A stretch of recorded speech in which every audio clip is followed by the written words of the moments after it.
Okay, folks, it is November 1st. We are on the job site with our new grinder. I'm just going to show you what we're going to do here with the grinder, get set up here. We're on a commercial industrial facility. I do have permission to film, but I'm trying to limit the areas that I show. So I'm going to show you the grinders here. We'll get going. All right, so as you guys remember in our last video clip, we got the new Workmaster XL5. This is a 17-inch cut. What I wanted to show is the difference with these heads. I'm going to put this on a tripod so I can show you the difference here. Okay. So what I wanted to explain is this is our large grinder, the HTC 800. This is what they call a planetary grinder.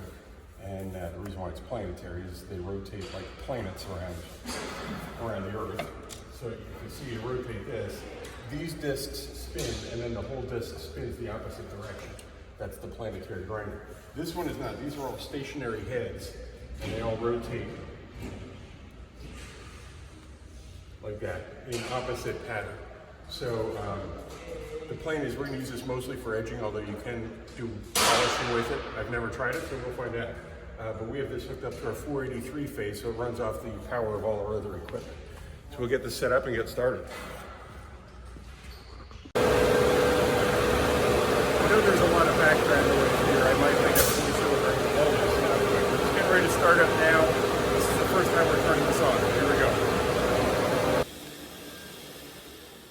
So I do have to say, what does amaze me about this grinder is how close it gets to the wall. Now this is the first time I'm ever grinding with this. We are removing a coating, and there's a thin set and glue underneath it. We actually kind of threw this thing into the fire.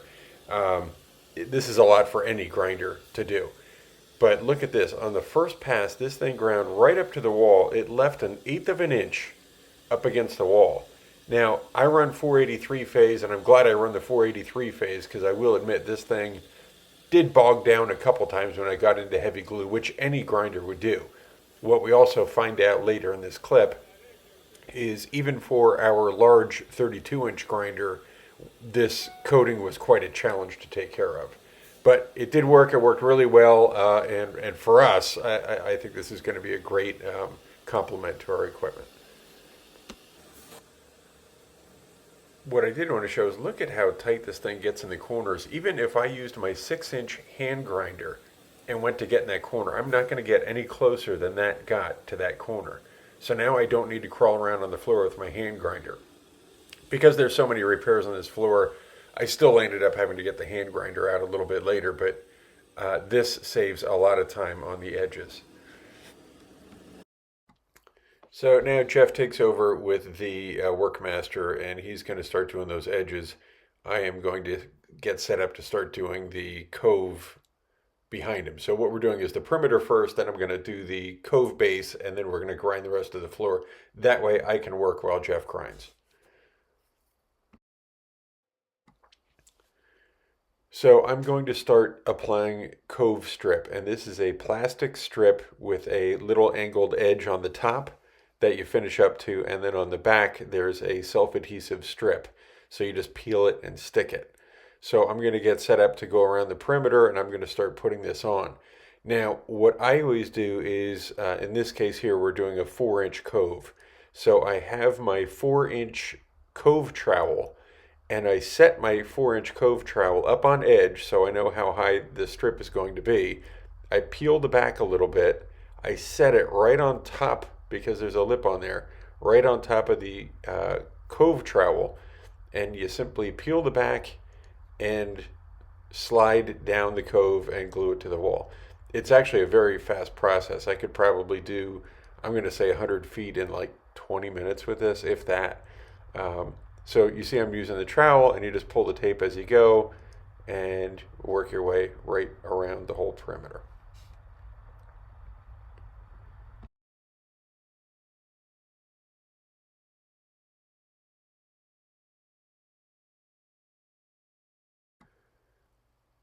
So now I'm going to continue around the whole perimeter here. I do use that rack attack.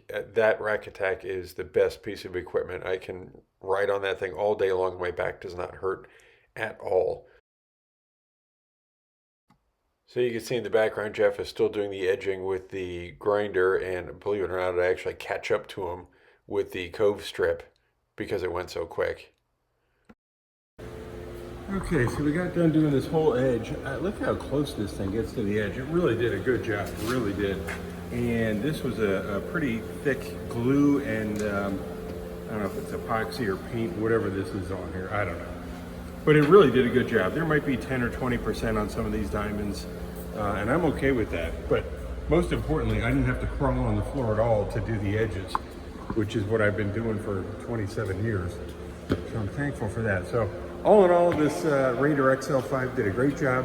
Again, I got it in 480 and I'm glad I did, because some of this heavy glue, this thing was actually bogging down, but it did cut it for sure. But well worth the money. Okay folks, we are back. It's day 2. We got half of the Cove base done yesterday, and then we called it a day. So I'm just gonna show you what we got done yesterday, show you what we're doing today, and go from there.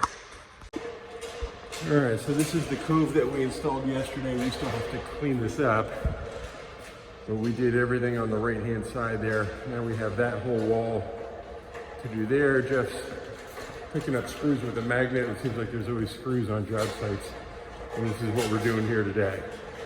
So I'll put this on time lapse. You can watch me put the Cove strip up, and then we'll throw the Cove up behind that.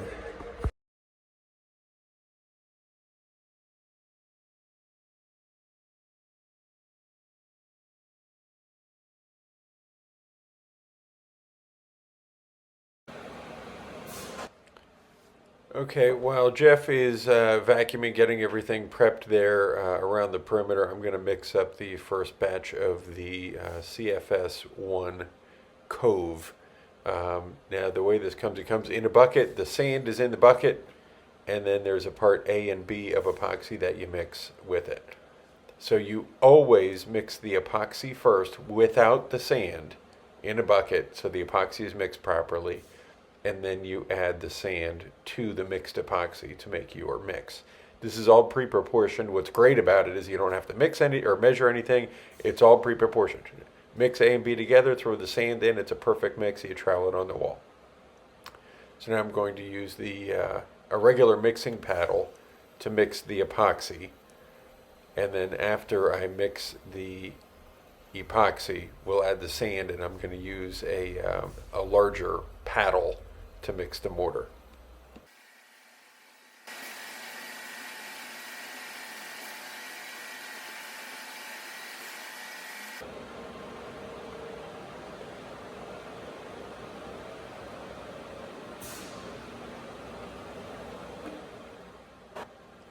Now I'm going to dump the sand into that mixed epoxy. And this sand, it's fine sand and a little coarser sand. It's a mixture of sand, so it sticks to the wall really good. Just pour that right in the epoxy. Now I'm going to use the larger paddle mixer. It's actually a Milwaukee whole hog drill to mix the sand into the epoxy, just because it does take quite a bit more power to mix that up, and you got to hold the bucket so it doesn't spin on you. That's why I have my feet wedged on either side of it. So you mix that up, make sure you get the edges really good also, otherwise you'll have a dry patch on the bottom. So mix it up thoroughly and then you're good.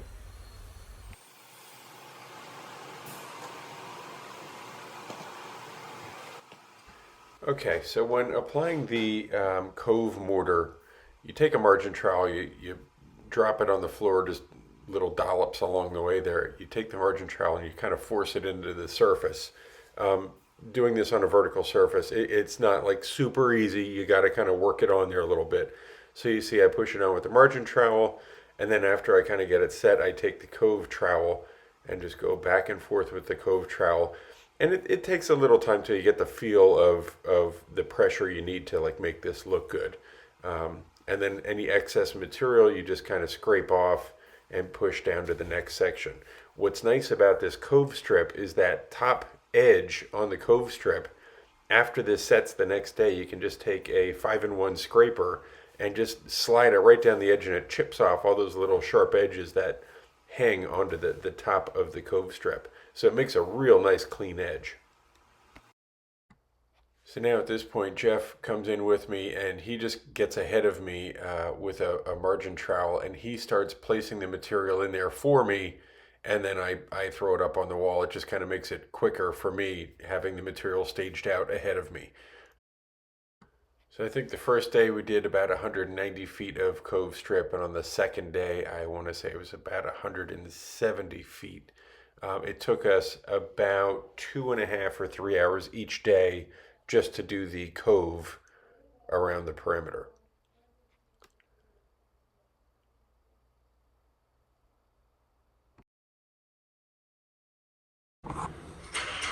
Okay, so we have all the Cove base done. I'm going to take you for a little walk here to show you some of the detail. We're just getting ready now to grind the whole floor. We got a grinder set up. There's our vacuum system behind me there. I'll show you in closer detail. All right, here's our vacuum system. It's an 800 CFM blast track vacuum system. And there's our grinder. That's a HTC 800 Classic. That's a 32-inch cut grinder. And it's a very dustless machine. So anyway, here's the Cove. Now I'm going to come around while Jeff's grinding and pick those little crumbs up, grind those off, dress these edges up a little bit. He's going to grind this whole thing. And then we have to saw cut the joints open and fill the joints and grind over those and then put our prime coat down.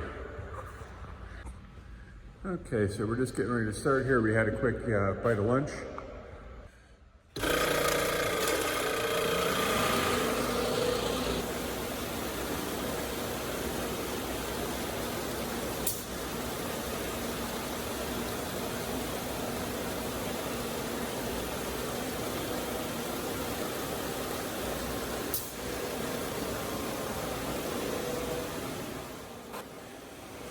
All right, so we're going to start grinding this on time lapse here, and we had a hard time dialing this thing in. We changed the diamonds probably 4 or 5 times throughout the whole process until we got the right compound.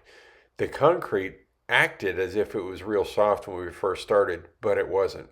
So we had actually one of our softest diamond compounds on the grinder to cut the concrete.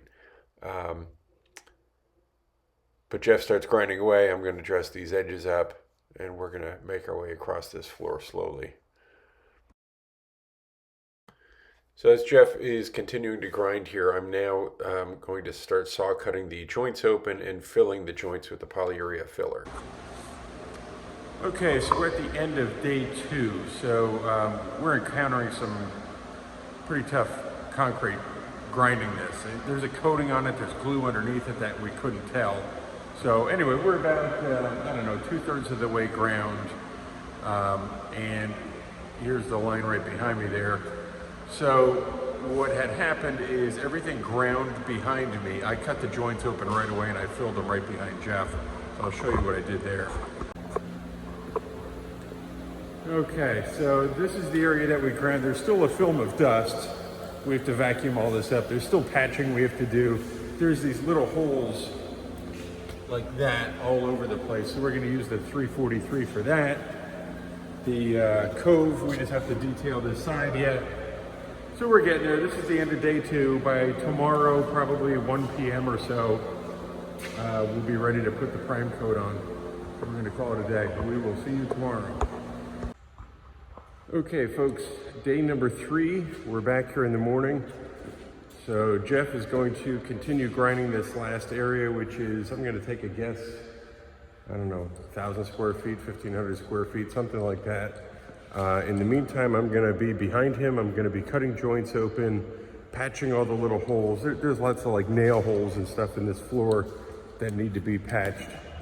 So I'm going to be using the CFS 343 for that, and just detailing behind him while he's grinding here. I'm going to put this on time lapse in the corner and you can watch us work. So Jeff starts grinding, and we burn out a set of diamonds, so we had to change the diamonds out. It's very hard to see in the background, it's going so quick, but I'm saw cutting the joints. I pre-fill the joints with sand in the bottom to hold the material from running out, and then I fill it with the polyurea joint filler. Finish cleaning up the edges here, finishing the rest of the joints. Then we start the cleanup process. We have to pick up all the debris that's left on the floor, and Jeff is going to start vacuuming in the background here while I finish doing the patching in the front. So it's very important that you do a good vacuum job, otherwise you're going to have these little crumbs in the coating. We're only doing a 3-coat system, so you'll see any crumbs if you leave them in there. So he's doing a thorough vacuum job. I'm finishing the patching, and we're moving up to the end.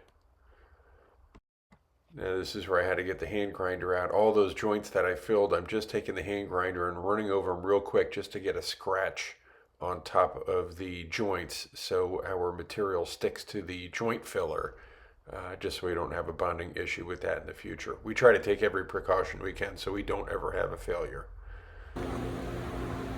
Okay folks, it's been, this is our third day of prep work and we finally just got done here. All the joints have been filled. All the cracks, including everything around patches, have been filled with the 343 epoxy. And then everything was ground off. So our joints look like this. They're smooth to the touch, but they're ground. So there's a scratch in them. Our tools that we're using is the 24-inch S550 squeegee, the 18-inch Epoxy Glide roller with the Big Bend frame. We have a 4-inch roller, which we're using for the vertical on the Cove base, and then a 6-inch wide roller and a brush. So I just got done measuring everything. These columns are spaced out 40 feet apart. So that column to that column is 40 feet, and we're 40 feet wide. So each bay here is 1,600 square feet. So I do that so I know how much or how far my epoxy has to come back. So my first bucket is 3 gallons at 200 square foot per gallon. I should get 600 square feet.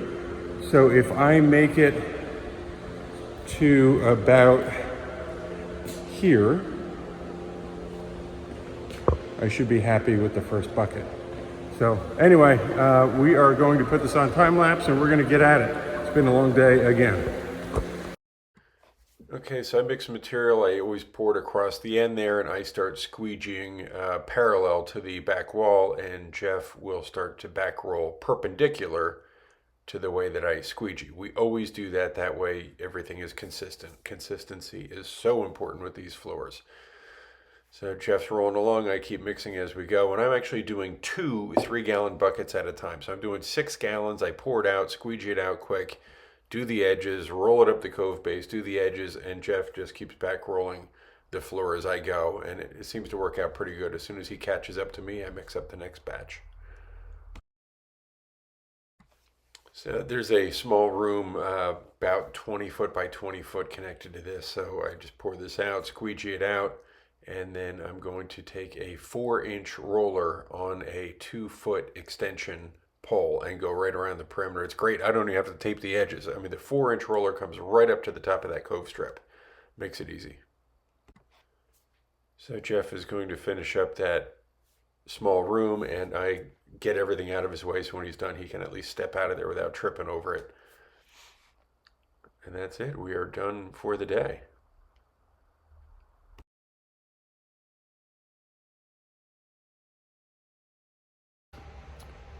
Okay, folks, we just got done day 3. The prime coat's down behind me. You saw it on time lapse. It's about 4 o'clock, so this is our 3rd full day. Tomorrow we're going to do the intermediate coat, and then Friday we're going to do the urethane top coat, and then we're done. So we'll be back tomorrow. Okay, folks, we are back. It's day number 4. We're going to be doing our intermediate coat today. That's the CFS 707. So I'm going to flip this camera around. I'll just show you what we have here and what we're going to do today. Okay, well, like I always say, somehow bugs always find their way in here. But we got the prime coat down, and you can see in the light, I guess it's kind of hard to see, there's those craze cracks again, but the primer penetrated into that. So this is just the prime coat. It's a little patchy, which is always common. Don't ask me how so many flies have made it in here. It's like 30 degrees outside. I don't even know where they came from. So this is what we got. We're going to start mixing right off the bat here, get our next coat down, and then tomorrow we're going to be doing the urethane top coat. So when applying the CFS 707, it's the same thing as the primer, it's just a little bit thicker. So I pour it out the same way, parallel along the back wall, and I squeegee it. Jeff is going to roll perpendicular to the way I squeegee it, and we're just going to work our way right back like we did with the previous coat. You do have to be careful now. We're walking on spiked shoes on wet epoxy, which is almost like oil on ice. So you got to be very sure-footed and be very careful, or you're going to slip and fall.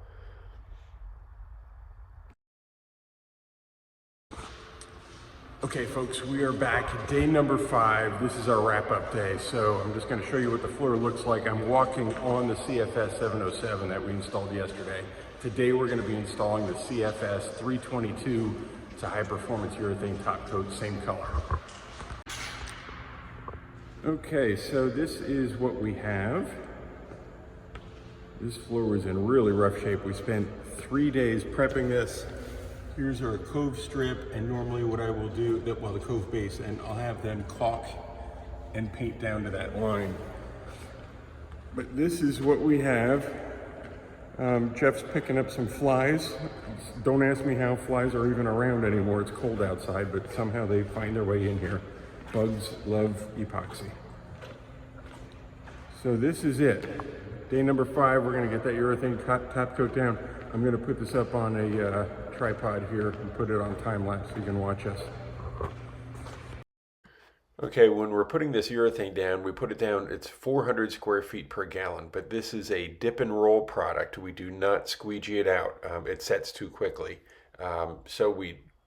I dip the roller in it, spread the material out one direction, Jeff back rolls the other direction so we don't miss any spots. It's very hard to see when you're doing a light gray coat on top of a light gray floor. So that way we get every square inch of it and it's all consistent.